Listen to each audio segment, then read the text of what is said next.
Ang kugihan ug himsog nga kaka. Sa usa ka dako nga kahoy adunay mga kaka nga namuyo sa taas niini.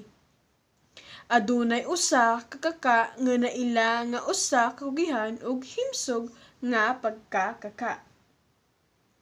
Hilig niya ang pagpananom og mga klase-klase nga tanom.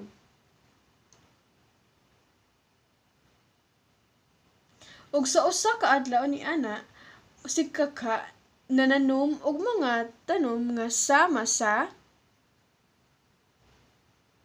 kalabasa, kamote, kalamunggay, kamatis, kapayas, kasoy, ug kalamansi.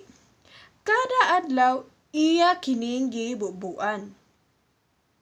Wala damha nitubo og kalit ang iyang mga tanom.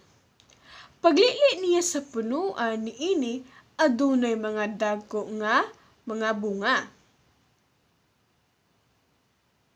Dako kaayo ang iyang kalipay nga galantaw sa mga bunga sa iyang mga tanom. Iyang gipupo ang mga bunga sa kalabasa, kapayas, kasoy, ug kalamansi. Pati usab ang mga tanom niya nga kamote ug kalamunggay.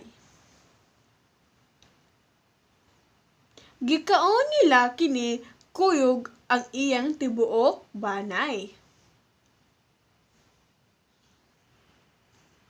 Mao kini ang hinungdan ngano ang kakugihan nga kaka usab ka himsog nga kaka.